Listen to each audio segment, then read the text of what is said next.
നമസ്തേ. ജനം ഡിബേറ്റിലേക്ക് സ്വാഗതം. RMP സ്ഥാപക നേതാവായ TP ചന്ദ്രശേഖരന്റെ കൊലയാളികളിൽ 4 പേർക്ക് ശിക്ഷാ ഇളവ് കൊടുക്കാനുള്ള നീക്കം പിടിക്കപ്പെട്ടതോടെ കണ്ണൂർ സെൻട്രൽ ജയിൽ സൂപ്രണ്ട് അടക്കമുള്ള 3 ഉദ്യോഗസ്ഥരെ സസ്പെൻഡ് ചെയ്ത് സർക്കാർ തലയൂരുന്നു. ഇത് സംബന്ധിച്ച ഉപക്ഷേപത്തിന് ഇന്ന് നിയമസഭയിൽ മറുപടി പറയേണ്ട മുഖ്യമന്ത്രി വിജയൻ സഭയിൽ എത്താതെ മുങ്ങി. ഇന്നലെ അടിയന്തര പ്രമേയത്തിന് പ്രതിപക്ഷം അവതരണാനുമതി തേടിയപ്പോഴും മറുപടി സ്പീക്കറിൽ ചാരി പിണറായി കൈയൊഴിയുകയായിരുന്നു. പാർട്ടിക്കാർ ഇരട്ടച്ചങ്കനെന്ന് വിശേഷിപ്പിക്കുന്ന പിണറായി ചന്ദ്രശേഖരനെ അതിക്രൂരമായി ഇല്ലായ്മ ചെയ്ത കൊടും ക്രിമിനലുകളെ ഭയക്കുന്നതെന്തിനാണ്? TPയുടെ കൊലപാതകത്തിൽ പാർട്ടിക്ക് പങ്കില്ലെങ്കിൽ പിന്നെന്തിനാണ് പിണറായിയുടെ ഒളിച്ചുകളി?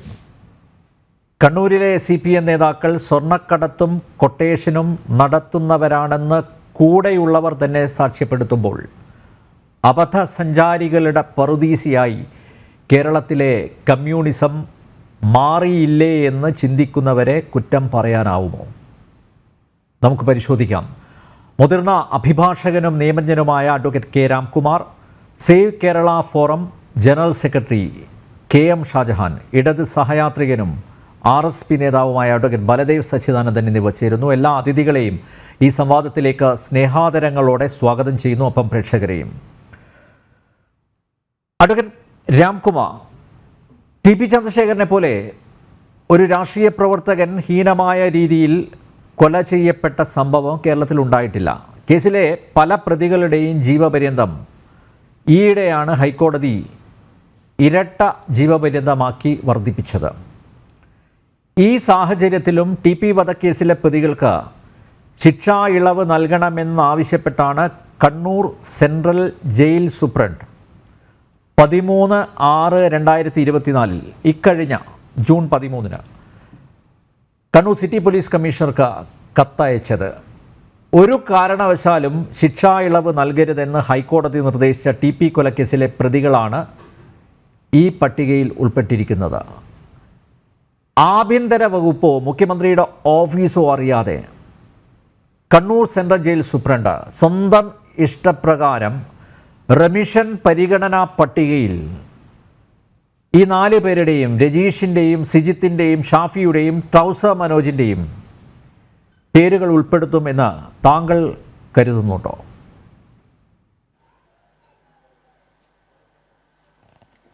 തീർച്ചയായിട്ടും ഇല്ല.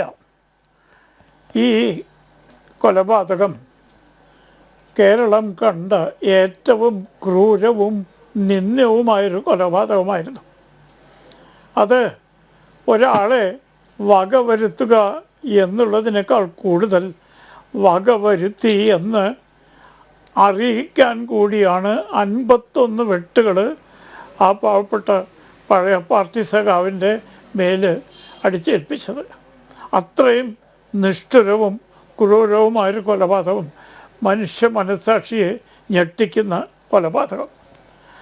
അതിലെ കുറ്റബോധം കൊണ്ട് പാർട്ടി പ്രവർത്തകർക്കിടയിൽ തന്നെ, പ്രത്യേകിച്ചും വടകരയിൽ നിന്ന് വടക്കോട്ടുള്ള പാർട്ടി പ്രവർത്തകർക്ക് തന്നെ ഒരുപാട് മാനസികമായ സംഘർഷവും ആശയക്കുഴപ്പവും ഉണ്ടായി.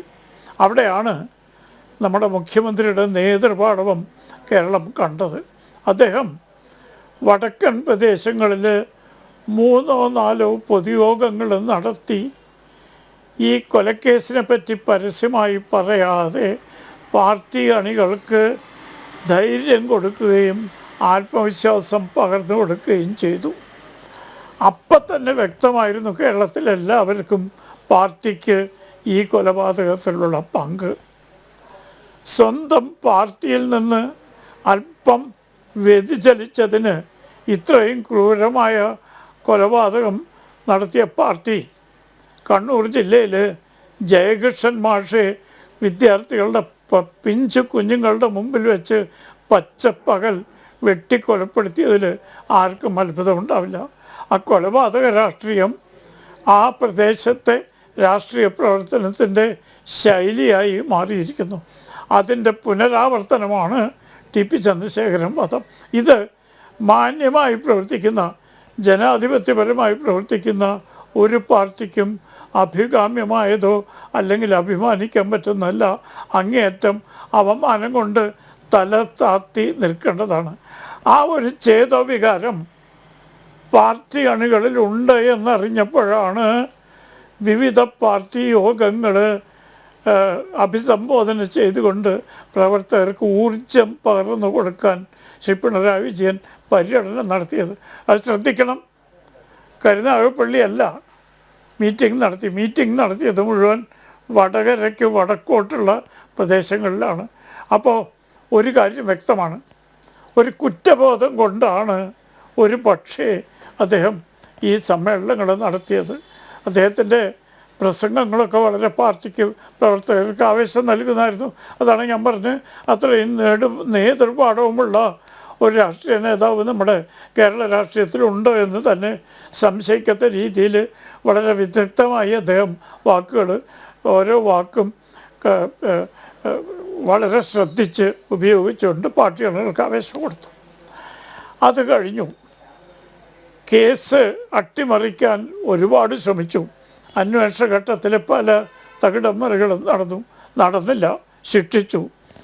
ശിക്ഷ കഴിഞ്ഞ് ബഹുമാനപ്പെട്ട ഹൈക്കോടതി ബന്ധപ്പെട്ട പ്രതികളെ നേരിട്ട് ഹൈക്കോടതിയിൽ ഹാജരാക്കിയിട്ട് ശിക്ഷ വർദ്ധിപ്പിച്ചു. അന്തരിച്ച ടി പി ചന്ദ്രശേഖരൻ്റെ വിധവ KK രമ MLA അപേക്ഷയുടെ മുകളിലും മറ്റേതിൻ്റെ മുകളിലും. അപ്പോൾ ആ വിധിയിൽ പ്രത്യേകം എടുത്ത് പറഞ്ഞിട്ടുണ്ട് എന്തുകൊണ്ടാണ് വിധി ഇരട്ട ജീവപര്യന്തമാക്കിയതെന്നും പ്രതികളുടെ പ്രവൃത്തി അത്രമാത്രം ക്രൂരമായിരുന്നു എന്നും ഒരു തരത്തിലും ഇളവ് കൊടുക്കരുത് എന്നും പ്രത്യേകമുണ്ടായിരുന്നു. എന്നിട്ടും ആ വിധികൾ കഴിഞ്ഞ് മാസങ്ങളെ ആയിട്ടുള്ളൂ, ഒരു വർഷം പോലും തികഞ്ഞിട്ടില്ല. എന്നിട്ടും കേരള ഗവൺമെൻറ് ഊർജിതമായി പരിശ്രമം നടത്തി ജയിൽ സൂപ്രണ്ടനെ കൊണ്ട് 4 കുറ്റവാളികൾക്ക് അനുകൂലമായ റിപ്പോർട്ട് എഴുതാൻ പ്രേരിപ്പിച്ച ശക്തി എന്താണ്? ജയിൽ സൂപ്രണ്ടനെ പോലെ താരതമ്യേന താണ നിലവാരത്തിലുള്ള, താണെന്ന് പറഞ്ഞാൽ അനുക്ഷമിക്കണം, ഇതിൻ്റെ ആ തരാതരത്തിൻ്റെ കാര്യത്തിൽ താരതമ്യേന ചെറിയ ഉദ്യോഗസ്ഥനായ അദ്ദേഹം ഇതുപോലെ റിപ്പോർട്ട് സ്വന്തം നിലയ്ക്ക് കൊടുക്കാൻ എന്തിനാണ് പരിശ്രമിക്കുന്നത്? അപ്പം അതിനർത്ഥം ഉയർന്ന വൃത്തങ്ങളിൽ നിന്ന് അദ്ദേഹത്തിന് കൽപ്പന കിട്ടിയിട്ടുണ്ട്. ആരാണ് ആ ഉയർത്ത വൃത്തങ്ങൾ? ഇവിടെ അതിൻ്റെ നിയമവശം എന്ന് പറയുന്നത് പ്രേക്ഷകർക്കും കൂടി ഉപകാരമായിരിക്കും എന്നുള്ളതുകൊണ്ട് ഞാനൊന്ന് സ്പർശിച്ചോട്ടെ. നമ്മുടെ ഭരണഘടനയുടെ 161 അനുച്ഛേദം അനുസരിച്ചാണ് ഗവർണർ കുറ്റവാളികൾക്ക് ഈ ശിക്ഷയിൽ ഇളവ് കൊടുക്കുകയും മാപ്പ് കൊടുക്കുകയും ജയിലിൽ നിന്ന് വിടാൻ പറയുകയും ചെയ്യുക. ഇത് വളരെ ലാഘവബുദ്ധിയോടുകൂടി കൈകാര്യം ചെയ്യേണ്ടതല്ല എന്ന് ബഹുമാനപ്പെട്ട സുപ്രീം കോടതി ആന്ധ്രയിലെ എപ്പുരു സുധാകർ എന്ന പ്രശസ്തമായ കേസിൽ അതിൻ്റെ തത്വങ്ങൾ വ്യക്തമായി ആവിഷ്കരിച്ചിട്ടുണ്ട്. അവിടെ ഗവർണറെ കൊണ്ട് ചില കോൺഗ്രസ് പ്രവർത്തകരെ ജയിൽ വിടുതലാക്കിയ സംഗതി സുപ്രീം കോടതി ഇടപെട്ട് റദ്ദ് ചെയ്ത് ഗവർണർ തൻ്റെ അധികാര പരിധി വിട്ടിട്ടാണ് ചെയ്തതെന്ന് സുപ്രീം കോടതി പറഞ്ഞു. വാരികളിലൊക്കെ വന്ന റിപ്പോർട്ടാണ്. അപ്പോൾ ഗവർണർക്ക് ഇതുപോലെ റിപ്പോർട്ട് കൊടുക്കാനുള്ള തയ്യാറെടുപ്പിൻ്റെ മുന്നോടിയായിട്ടാണ് ജയിൽ സൂപ്രണ്ടിൻ്റെ റിപ്പോർട്ട് വന്ന. അത് കഴിഞ്ഞ് DGP വഴി ഹോം സെക്രട്ടറി വഴി ജയിൽ വിഭാഗം കൈകാര്യം ചെയ്യുന്ന സെക്രട്ടറി വഴി ഗവർണറുടെ അടുത്ത് എത്തിച്ച് ഗവർണറെ കൊണ്ട് വിടുതൽ ചെയ്യിക്കാനുള്ള പ്രശ്നമാണ്. ഗവർണർ അത് ഏറ്റെടുക്കില്ല എന്നറിയില്ല. പക്ഷെ അവിടെ ഭരണഘടനാപരമായൊരു ചെറിയ പ്രശ്നമുണ്ട്. കാരണം സാധാരണ രീതിയിൽ മന്ത്രിസഭ ശുപാർശ ചെയ്യുന്ന കാര്യങ്ങളിൽ ഗവർണർ നിരാകരിക്കാൻ പ്രത്യേക സാഹചര്യം വേണം. ഇപ്പോൾ ഇവിടെ നമ്മുടെ ഗവർണർ പല ബില്ലും തടഞ്ഞു വെച്ചു. അത് നിയമസഭ പാസ്സാക്കിയതാണ്. പക്ഷേ മന്ത്രിസഭയുടെ ഉപദേശം അനുസരിച്ച് പ്രവർത്തിക്കുന്ന ഒരു ഗവർണർക്ക് മന്ത്രിസഭയുടെ ഉപദേശം പരിപൂർണമായും തള്ളിക്കളയാനുള്ളൊരു സംവിധാനം നമ്മുടെ ഭരണഘടനയിലില്ല. അതുകൊണ്ട് അതിന് വ്യക്തമായ കാരണങ്ങൾ പല ഘട്ടത്തിലും president sale Singh post officers act മടക്കി അയച്ചിട്ടുണ്ട്. അത് പാർലമെൻറ്റ് പാസ്സാക്കിയതാണ്. ഇവിടെ മന്ത്രിസഭ ശുപാർശ ചെയ്താൽ സ്വീകരിച്ചോളണം എന്നാണ് നമ്മുടെ നിയമവ്യവസ്ഥ. ഉദാഹരണത്തിന് അസംബ്ലികൾ പിരിച്ചുവിടുന്നു, മന്ത്രിസഭകൾ പിരിച്ചുവിടുന്നു. ആ പ്രസിഡൻറ്റ് അല്ലെങ്കിൽ പ്രധാനമന്ത്രി ആണ് ഇത്, ഗവർണറാണ് ഇത് പ്രസിഡന്റിന് ശുപാർശ ചെയ്യുന്നത്. അത്തരം ശുപാർശകൾക്ക് ബാധ്യത ഉണ്ടാക്കുന്ന ഒരു നിർബന്ധിത സാഹചര്യം സൃഷ്ടിക്കുന്ന ഒരു നിയമ സംവിധാനമാണ് നമ്മുടെ രാജ്യത്ത് നിലനിൽക്കുന്നത്. ഇത് മുതലെടുക്കാനായിരുന്നു കേരള ഗവൺമെൻറ്റിൻ്റെ പരിശ്രമം. അതായത് ഈ കീഴ്കടകളിൽ നിന്ന് വരുന്ന റിപ്പോർട്ട് അനുസരിച്ച് ഈ കുറ്റവാളികളെ, ഈ തടവുകാരെ വിട്ടയക്കണം. അതാണ് 4 പേരെ പ്രത്യേകിച്ച് തിരഞ്ഞെടുക്കാനുള്ള കാരണം എല്ലാവരുമാണെങ്കിൽ ഗവർണർ ഒരിക്കലും അത് പരിഗണിക്കില്ല. അതുകൊണ്ട് അങ്ങനെ ചെയ്യണം എന്നുള്ളതിൻ്റെ മുന്നോടിയായിട്ടുള്ള ഗൂഢാലോചനയുടെ ഭാഗമായിട്ടാണ് ഇത് ആരംഭിച്ചത്. ആരംഭിച്ച ഉടനെ ഭാഗ്യവശാൽ നമ്മുടെ വളരെ സമർത്ഥരായ മാധ്യമങ്ങൾ ഇത് പുറത്തു കൊണ്ടുവന്നതുകൊണ്ട് വിവാദമായപ്പോൾ നിയമസഭയ്ക്കകത്ത് വരെ ഗവൺമെൻറ് മറുപടി പറയുന്ന പകരം സ്പീക്കർ ഇത് ശരിയല്ല എന്ന് പറഞ്ഞു. വളരെ വിചിത്രമാണ്. കാരണം ഒരു അടിയന്തര പ്രമേയത്തിന് നോട്ടീസ് കൊടുത്താൽ സ്പീക്കർക്ക് അതിൻ്റെ ഉള്ളടക്കം ശരിയല്ല എന്ന് പറയുന്നത് കീഴ്വഴക്കത്തിന് വിരുദ്ധമാണ്. സർക്കാരിൻ്റെ നയപരിപാടികൾ പറയാനല്ല സ്പീക്കറെ അമാന്യസ്ഥാനത്തിരിക്കുന്നത്. സഭ നിഷ്പക്ഷമായി കൊണ്ട് നടന്ന് പ്രതിപക്ഷത്തിൻ്റെയും ഭരണപക്ഷത്തിൻ്റെയും അഭിപ്രായങ്ങൾ ഒരുപോലെ കേട്ട് നിയന്ത്രിച്ച് സഭാ നടപടികളുടെ മാന്യമായും കർക്കശമായും കൊണ്ടു നടക്കലാണ്. അതല്ലാതെ സർക്കാരിൻ്റെ ഭാഗം സ്പീക്കർ പറഞ്ഞു എന്നത് തന്നെ CPM-ൻ്റെ പ്രമുഖ പ്രവർത്തകനായിരുന്ന, കണ്ണൂർ ജില്ലയിലെ പ്രവർത്തകനായിരുന്ന, ഇതിലെ കൊലപാതകളുടെ ഈ കേസിലെ ചില കൊലപാതകത്തിന് ശിക്ഷിക്കപ്പെട്ട ആളുകളുടെ വിവാഹ സൽക്കാരത്തിൽ പങ്കെടുത്ത സ്പീക്കറായിരുന്നു എന്ന് ഈ സമയത്ത് പ്രത്യേകം പ്രസ്താവ്യമാണ്. ആ സ്പീക്കറാണ് അടിയന്തര പ്രമേയത്തിന് അനുമതി നിഷേധിക്കുന്നതിന് മുമ്പ് സർക്കാർ ഭാഗത്ത് നിന്ന് ആരെയും കേട്ടില്ല. അപ്പം സ്പീക്കർക്ക് എവിടുന്ന് കിട്ടിയ ഈ വിവരം? പാർട്ടി പ്രവർത്തകൻ എന്ന നിലയ്ക്ക് കിട്ടിയ വിവരം ഉപയോഗിച്ചുകൊണ്ട് നമ്മുടെ നിയമസഭയിൽ, നമ്മുടെ ജനാധിപത്യത്തിൻ്റെ ശ്രീകോവിൽ എന്ന് വിശേഷിപ്പിക്കുന്ന നിയമസഭയിൽ ഒരു ചർച്ച തടയാനുള്ള പരിശ്രമമാണ് നമ്മുടെ സ്പീക്കർ. ഇത് വളരെ വളരെ വളരെ വിചിത്രമാണ്. പക്ഷേ ഈ വിഭാഗക്കാരാണ് നമ്മുടെ കേന്ദ്ര പാർലമെൻറ്റിൻ്റെ നടപടികളെ വിമർശിക്കുകയെന്ന് ഈ സമയത്ത് സാന്ദർഭികമായി പറയേണ്ടിയിരിക്കുന്നു.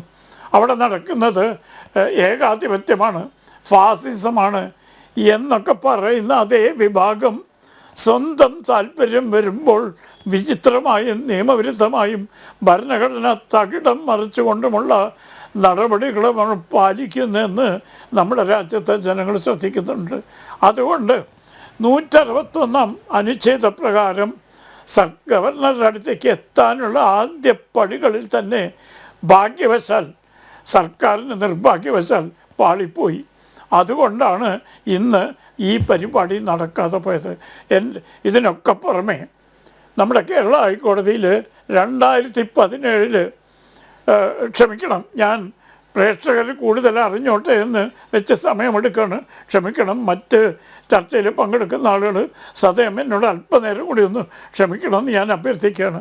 2017 ഇതേപോലെ കേരള സർക്കാർ ഒരു ഉത്തരവിറക്കി ഒരുപാട് തടവുകാരെ വിടാൻ. ഒരു പൊതുപ്രവർത്തകനായ PD ജോസഫ് ഒരു പൊതു താല്പര്യ ഹർജി കൊടുത്ത് ഹൈക്കോടതിയുടെ ബെഞ്ച് പറഞ്ഞു ഇത് തെറ്റാണ്. ആ ഗവൺമെൻറ് ഓർഡർ ഹൈക്കോടതി റദ്ദ് ചെയ്തു. ഗവൺമെൻറ് ദുരുപയോഗപ്പെടുത്തിയിരിക്കുകയാണ് ഈ വകുപ്പുകൾ എന്ന് പറഞ്ഞു. സർക്കാർ സുപ്രീം കോർട്ടിൽ പോയി. സുപ്രീം കോടതി ഇത് പിൻവലിച്ച് പിന്നീട് ഹൈക്കോടതി പറഞ്ഞ രീതിയിൽ കുറേ ജയിലിൽ നിന്നുള്ള റിപ്പോർട്ടും പിന്നെ മറ്റ് തരത്തിൽ അവരുടെ പെരുമാറ്റത്തെ സംബന്ധിച്ച റിപ്പോർട്ടൊക്കെ പരിശീലിച്ച് കുറേ പേരെ പിടിച്ചു. ഭൂരിപക്ഷവും മാർക്സിസ്റ്റ് പാർട്ടി പ്രവർത്തകരായിരുന്നു. അപ്പോൾ ഹൈക്കോടതി വിധിയുടെ മറവിൽ ഈ കാര്യത്തിൽ ഹൈക്കോടതി വിധി ലംഘിച്ചുകൊണ്ട് ഉത്തരവിറക്കാനുള്ള ഒരു ഹീനമായ ശ്രമമാണ് ഭാഗ്യവശാൽ പരാജയപ്പെട്ടു പോയത്. അതിന് പ്രധാനം ഉത്തരവാദി നമ്മുടെ സക്രിയരായ മാധ്യമപ്രവർത്തകരെ എത്ര അഭിനന്ദിച്ചാലും അധികമാവില്ല. കാരണം ഇതിൻ്റെ ആരംഭഘട്ടത്തിൽ തന്നെ ഇതൊരു ചർച്ചാ വിഷയമാക്കി വാർത്തയാക്കി ജനങ്ങളുടെ ശ്രദ്ധയിൽപ്പെട്ട് സർക്കാരിനും ഈ ഹീനമായ പരിശ്രമം നടക്കുന്നവർക്കും അലോസരമുണ്ടാക്കുന്ന രീതിയിലുള്ള ജനശ്രദ്ധ ആകർഷിച്ചുകൊണ്ട് ചെയ്തത് മാധ്യമങ്ങളെ എത്ര അഭിനന്ദിച്ചാലും മതിയുമില്ല. ആ മാധ്യമ സക്രിയത്തിൻ്റെ ഫലമായിട്ടാണ് ഇന്ന് സർക്കാരിന് ഞങ്ങൾക്ക് അങ്ങനെ ഒരു ഉദ്ദേശമില്ല എന്ന് തുറന്ന് പറയേണ്ടി വന്നു. പക്ഷെ അതിനിടയ്ക്ക് നാടൻ ഭാഷയിൽ പറഞ്ഞാൽ കള്ളി വെളിച്ചത്തായി. അവരുടെ ഗൂഢ ഉദ്ദേശം ജനങ്ങളെല്ലാവരും അറിഞ്ഞു. ഇന്ന് നിക്കക്കള്ളിയില്ലാതെ ആ ജയിൽ സൂപ്രണ്ടിൻ്റെ റിപ്പോർട്ടാണ് ഇതിനെല്ലാം കാരണമെന്ന് പറഞ്ഞ് ആ പാവപ്പെട്ട ചെറിയ ഉദ്യോഗസ്ഥനെ ബലിയാടാക്കി തടിയൂരാനുള്ള ശ്രമമാണ്. ഇത്രയും ഹീനമായ, ഇത്രയും തരംതാണ് ഒരു രാഷ്ട്രീയ പ്രവർത്തനം. കമ്മ്യൂണിസ്റ്റ് പ്രസ്ഥാനം എന്ന് പറഞ്ഞാൽ ഒരു കാലത്ത് ഒരു മഹത്തായ പ്രസ്ഥാനമായിരുന്നു. എനിക്ക് അവരോട് യോജിപ്പില്ലെങ്കിലും ആ പ്രസ്ഥാനത്തിനോട് വലിയ ആദരവ് ഇപ്പോഴും വെച്ച് പുലർത്തുന്ന ആളാണ്. കാരണം പാവപ്പെട്ടവരെ വെറും ഇതുപോലെ ഉഴവമാടുകളെ പോലെ ജീവിച്ചിരുന്ന ഒരുപാട് മനുഷ്യരെ അവരുടെ അവകാശങ്ങളൊക്കെ പഠിപ്പിച്ച് ഉയർന്ന നിലയിൽ എത്തിക്കാൻ കമ്മ്യൂണിസം സഹായിച്ചിട്ടുണ്ട് എന്നുള്ളത് അവിതർക്കിതമായ കാര്യമാണ്. പക്ഷെ പിന്നീട് എല്ലാ രാഷ്ട്രീയ പ്രസ്ഥാനങ്ങൾക്കും പറ്റിയ പോലെ ജീർണത പറ്റി, പാർലമെൻ്ററി വ്യാമോഹം പറ്റി, അധികാരം പറ്റി, അഴിമതി വന്നു.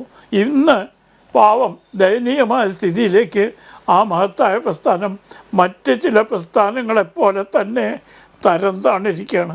അതിൻ്റെ ബഹിസ്ഫുരണമാണ് ഈ വൃദ്ധാവ്യായാമത്തിൻ്റെ ആരംഭം. ഇതൊരിക്കലും നിയമപ്രകാരം നിൽക്കില്ല. രാഷ്ട്രീയമായി ഒരിക്കലും ശരിവെക്കാൻ കഴിയില്ല. ജനങ്ങളെ പറ്റിച്ചുകൊണ്ട് ക്രൂരമായി കൊലപാതകം നടത്തി ഹൈക്കോടതി വിധിക്കെതിരായി അവരെ വിടാം എന്നുള്ള വ്യാമോഹം ഒരു കാലത്തും നടക്കാൻ പോകുന്നില്ല. ശക്തമായ എതിരഭിപ്രായം ജനങ്ങളുടെ ഇടയിൽ രൂപീകരിച്ചിരുന്നു. ആ വിവരം മനസ്സിലാക്കി തൽക്കാലം പിൻവാങ്ങുന്നതാണ് ഉന്നത നേതൃപാഠവും പുലർത്തുന്ന ശ്രീ പിണറായി വിജയൻ ചെയ്യുക എന്നാണ് ഞാൻ പ്രതീക്ഷിക്കുന്നത്.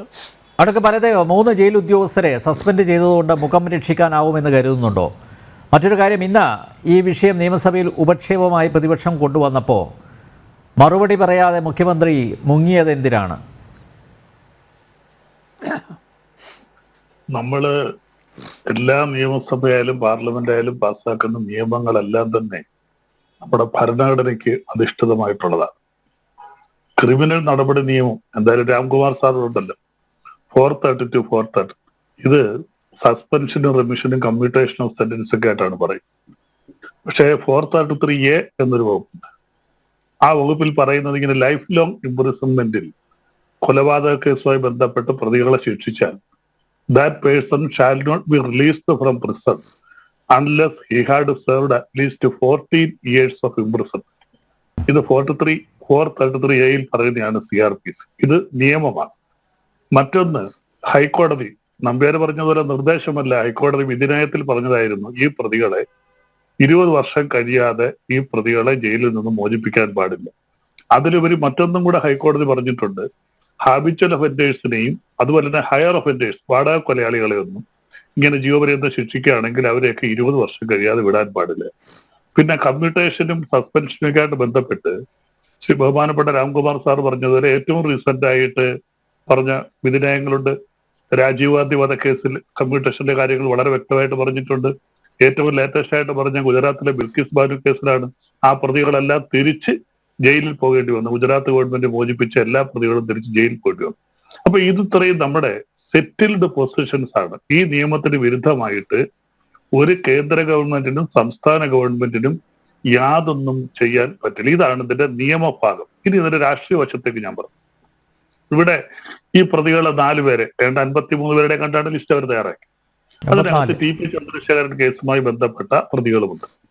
ഈ പ്രതികളുടെ ഒരു റിപ്പോർട്ട് വന്നപ്പോൾ ഹോം സെക്രട്ടറി ഈ റിപ്പോർട്ട് മടക്കി വയ്ക്കുകയും ഇത് പുനഃപരിശോധിക്കണമെന്ന് പറഞ്ഞുകൊണ്ട് ജൂൺ മാസം 3 തീയതി ഒരു ഉത്തരവിറക്കുകയുണ്ടായി. അതിനനുസരിച്ചാണ് പുതിയ റിപ്പോർട്ട് വരേണ്ടിയിരുന്നത്. പിന്നെ ജയിൽ സൂപ്രണ്ട് അല്ല റിപ്പോർട്ട് തയ്യാറാക്കണം. ഇതിന് ജയിലിൽ നിന്ന് ആർക്കൊക്കെ മോചനം കൊടുക്കണം, ആർക്കൊക്കെ ശിക്ഷ ഇളവ് നൽകണമെന്ന് അവിടെ ഒരു കമ്മിറ്റിയുണ്ട്. ആ കമ്മിറ്റിയുടെ നിർദ്ദേശം അനുസരിച്ചാണ് റിപ്പോർട്ട് ഹോം ഡിപ്പാർട്ട്മെന്റിലേക്ക് വരുന്നത്. ഹോം ഡിപ്പാർട്ട്മെന്റ് വന്നാൽ ആ റിപ്പോർട്ട് അതുപോലെ കമ്മിറ്റിയിൽ ആരാ ഉള്ളതെന്നറിയാമോ താങ്കൾക്ക്? ഞാൻ പറഞ്ഞോട്ടെ, ഞാൻ പി. പറഞ്ഞു ജയരാജൻ സഖാവ്. അങ്ങനെ ക്യാബിനറ്റിലേക്ക് വന്നാൽ അതിനകത്ത് കളക്ടറും ഒക്കെ ഉണ്ട്. അപ്പോൾ ഇത് ക്യാബിനറ്റിലേക്ക് വന്നു കഴിഞ്ഞാൽ ക്യാബിനറ്റിൽ വെക്കുന്ന നോട്ടുകൾക്ക് കേരളത്തിൽ കുറെ ചട്ടങ്ങളൊക്കെ ഉണ്ട്. പലതും ലായിൽ പോകേണ്ടതുണ്ട്, ഫൈനാൻസിൽ പോകേണ്ടതുണ്ട്. ക്യാബിനറ്റ് അംഗീകരിച്ചു കഴിഞ്ഞാൽ പോലും വീണ്ടും ലായുടെ കൺസെന്റ് വേണ്ടതുണ്ട്. ഇതിനൊക്കെ ശേഷമാണ് ഗവർണർ അടുക്കിലേക്ക് ഇത് പോകുന്നത്. അപ്പോൾ ഞാൻ പറഞ്ഞ നേരത്തെ നിയമങ്ങൾ നിലനിൽക്കുമ്പോൾ ഇവിടെ ലാ ഡിപ്പാർട്ട്മെന്റിലും ഹോം സെക്രട്ടറിക്ക് ഇപ്പോൾ സീനിയർ IAS ഓഫീസർമാർ, ലാ ഡിപ്പാർട്ട്മെന്റ് ലാ സെക്രട്ടറി ഒരു ജില്ലാ ജഡ്ജിയോ അല്ലെങ്കിൽ അതിന് മുകളിലുള്ള ഒരാളായിരിക്കും ലാ ജഡ്ജി, ലാ ഡിപ്പാർട്ട്മെന്റ് ജഡ്ജിയായിട്ടിരിക്കുന്നത്. ഇപ്പൊ ഒരു സനൽകുമാറാണ്. അപ്പൊ അവിടെ ഇവരൊക്കെ ഇത് നല്ലതുപോലെ പരിശോധിച്ചാണ് ഇതിന് കൺസെന്റ് കൊടുത്തുവിടുന്നത്. അപ്പോൾ നിയമം ഇങ്ങനെ നിലനിൽക്കെ ജയിൽ സൂപ്രണ്ട് ഒരു പക്ഷേ ഇങ്ങനെ റിപ്പോർട്ട് കൊടുത്തിട്ടുണ്ടാകാം. TP ചന്ദ്രശേഖരൻ വധക്കേസിലെ പ്രതികളെ റിലീസ് ചെയ്യാൻ റിപ്പോർട്ട് കൊടുത്തിട്ടുണ്ടാകും. ഒരിക്കലും ക്യാബിനറ്റ് അത് അംഗീകരിക്കാൻ പറ്റില്ല. ഒരുപക്ഷെ ക്യാബിനറ്റ് അത് അംഗീകരിക്കാൻ പോലും ലാ ഡിപ്പാർട്ട്മെന്റ് അതിന് അംഗീകാരം കൊടുത്തില്ല. അപ്പൊ ഇതിന് അങ്ങനെ നിയമം നിലനിൽക്കെ ഇനി ഒരുപക്ഷെ ലാ ഡിപ്പാർട്ട്മെന്റ് അംഗീകാരം കൊടുത്ത് ഗവർണർ ഒപ്പിട്ടു എന്ന് തന്നെ വിചാരിക്കും. അങ്ങനെ ഈ പ്രതികളെ പുറത്തെടുക്കാൻ പറ്റില്ല. കാര്യം ഹൈക്കോടതി ഉത്തരവും ഇന്ത്യയുടെ CRPC അങ്ങനെ ഒരു നിയമവും നിൽക്കുമ്പോൾ നേരത്തെ ബിൽക്കിസ് ബാനു കേസിലെ കാര്യം പറഞ്ഞതുപോലെ ആരെങ്കിലും ഒരു പെറ്റീഷൻ പോയാൽ ആ ഉത്തരവ് അസാധുവായിട്ട് മാറും. അഡ്വക്കേറ്റ് ബലദേവ്, നിയമപ്രകാരം ഇതൊന്നും പറ്റില്ല, എല്ലാവർക്കും അറിയാം. പക്ഷേ TP ചന്ദ്രശേഖരൻ കൊലക്കേസിൽ ജീവപര്യന്തം തടവിന് ശിക്ഷിക്കപ്പെട്ടവരെ അറിയിക്കണം, ഇതാ നിങ്ങളുടെ റെമിഷന് വേണ്ടി ഇതാ നിങ്ങളുടെ സർക്കാർ ഇങ്ങനെയൊക്കെ ചെയ്യുന്നുണ്ട് എന്ന് വരുത്തി തീർക്കാനുള്ള ഒരു നാടകമായിരുന്നില്ലേ ഇത്? താങ്കൾ പറഞ്ഞതൊക്കെ ഞാൻ അംഗീകരിക്കുന്നു. നിയമപ്രകാരം ഇവർ പുറത്തിറങ്ങില്ല, പറ്റില്ല. പക്ഷേ എങ്കിലും നിങ്ങൾക്ക് വേണ്ടി ഇതാ ഇപ്പോഴും ഞങ്ങളിതാ തീവ്രമായി പരിശ്രമിക്കുകയാണ്. നിങ്ങളുടെ ശിക്ഷയിൽ ഇളവ് വരുത്താനുള്ള എല്ലാ നടപടികളും അത് കിട്ടുന്ന എല്ലാ പഴുതുകളും ഇതാ ഞങ്ങൾ ഉപയോഗിക്കുന്നുണ്ട് എന്ന് അവരെ അറിയിക്കുന്നു. അതാണ് നടന്നത്. ഇത് നമ്പ്യാരുടെ വാക്കല്ല. ഇത് 2 ദിവസത്തിന് മുമ്പ് ഒരു ചർച്ചയിൽ പത്രങ്ങളുമായിട്ട് ബഹുമാനപ്പെട്ട ശ്രീമതി KK രമ MLA പറഞ്ഞതാണ്. ഗവൺമെന്റിന് നല്ലതുപോലെ അറിയാം ഒരിക്കലും ഈ പ്രതികളെ 20 വർഷം കഴിയാതെ പുറത്തിറക്കാൻ പറ്റില്ല. പിന്നെ എന്തിനാണ് ഇത് എന്ന് ചോദിച്ചാൽ ഈ പ്രതികൾ വാ തുറന്നാൽ അത് ഗവൺമെന്റിനെതിരെ ദോഷമാകും. പല സത്യങ്ങളും അവർ വിളിച്ചു പറയും. അതുകൊണ്ട് അവരെ പ്രീതിപ്പെടുത്താൻ വേണ്ടി മാത്രമാണ് ഇങ്ങനെ ഒരു നീക്കം നടത്തിയതെന്ന് ശ്രീ KK രമ പത്രക്കാരോടെയും പറഞ്ഞു. 2 ദിവസത്തിന് മുമ്പ് ഒരു ചർച്ചയിലും പറഞ്ഞു. അപ്പോൾ ആ വാചകം തന്നെയാണ് ബഹുമാനപ്പെട്ട നമ്പ്യാരും പറയുന്നത്. ഇത്രയും കാര്യങ്ങൾ അറിഞ്ഞിരുന്നുകൊണ്ട് ബിൽക്കിസ് ബാനു കേസിന് ഗുജറാത്ത് ഗവൺമെന്റ് അടി കിട്ടിയതുപോലെ അറിഞ്ഞിരുന്നുകൊണ്ട് ഒരു അടി കിട്ടാൻ സംസ്ഥാന ഗവൺമെന്റ് ഒരു കാരണവശാലും തയ്യാറാകില്ല. കാരണം ഇതല്ല എനിക്ക് മാത്രമല്ല, ഇവിടെ എന്നോടൊപ്പം ഇരിക്കുന്ന സഹപാഠികൾക്കല്ല, സാമാന്യം വിദ്യാഭ്യാസമുള്ള എല്ലാവർക്കും അറിയാവുന്ന കാര്യമാണ്. ജയിൽ സൂപ്രണ്ടിന് പറ്റിയ പിഴവാണ് എന്നാണ് താങ്കൾ പറഞ്ഞു വരുന്നത്. ജയിൽ സൂപ്രണ്ടിന്റെ അളിയന്മാരാണല്ലോ ഈ 4 പേര് വിട്ടയക്കാൻ. റെമിഷന് വേണ്ടി ഇവരുടെ പേര് ഉൾപ്പെടുത്തിയത് ഈ ജയിൽ സൂപ്രണ്ടിന്റെ അളിയന്മാരായതുകൊണ്ടായിരിക്കും ഈ 4 പേരും. അല്ല, TP ചന്ദ്രശേഖരൻ കേസിൽ പ്രത്യേക വിധി, അത് വന്നിട്ട് വളരെ കുറച്ച് സമയമായുള്ളൂ. ആ വിധിയിൽ പ്രത്യേകം എടുത്തു പറഞ്ഞിരുന്നു 20 വർഷം കഴിയാതെ ഈ പ്രതികളുടെ റെമിഷനെ കുറിച്ച് കമ്മ്യൂട്ടേഷനോ സസ്പെൻഷനോ ഒന്നും ആലോചിക്കാൻ പോലും പാടില്ല എന്ന് വിധി. അത് എല്ലാവരും വായിച്ചതാണ്. അപ്പൊ അങ്ങനെ ഒരു വിധി നിലനിൽക്കുക, ഇത് നടപ്പിലാക്കാൻ കഴിയില്ല എന്ന് പരിപൂർണ ഉദ്ദേശത്തോടുകൂടി സാമാന്യം വിദ്യാഭ്യാസം ഇവരുള്ള ആരും ഇതിന് പുറപ്പെടും. അല്ല, ഞാനൊരു കാര്യം ചോദിച്ചോട്ടെ അഡ്വക്കേറ്റ് ബലദേവ്, ലളിതമായിട്ടുള്ള ഒരു ചോദ്യമാണ്. അതായത് ഈ പരോള് കൊടുക്കുന്നതിനൊക്കെ മാനദണ്ഡങ്ങളുണ്ട്, വ്യവസ്ഥകളുണ്ട്. നിങ്ങൾ നോക്കൂ, ഈ TP ചന്ദ്രശേഖരൻ കൊലക്കേസിൽ ശിക്ഷിക്കപ്പെട്ട അകത്ത് കഴിയുന്ന എത്ര പേർ ഇപ്പോൾ പുറത്തുണ്ടെന്ന് താങ്കൾക്ക് പറയാൻ പറ്റുമോ? ആ കൊടിസുനി ഒഴിച്ച് ബാക്കി എല്ലാവരും പുറത്താണ് സാറേ. ആയിക്കോട്ടെ, അത് എങ്ങനെ ആയിക്കോട്ടെ എന്നാ പരോൾ ആക്ട്, പ്രിസൺ ആക്ട് എന്നൊക്കെ പറഞ്ഞ് പ്രത്യേകം ആക്ടുകളുണ്ട്. ഈ ആക്ടുകൾക്ക് വയലേഷൻ വന്നാൽ അതിന് ബന്ധപ്പെട്ട ഒരു വർഷം എത്ര പരോൾ കൊടുക്കാം? അതാണ് ഞാൻ പറഞ്ഞത്. Parole act, prison act പ്രത്യേകമുണ്ട്.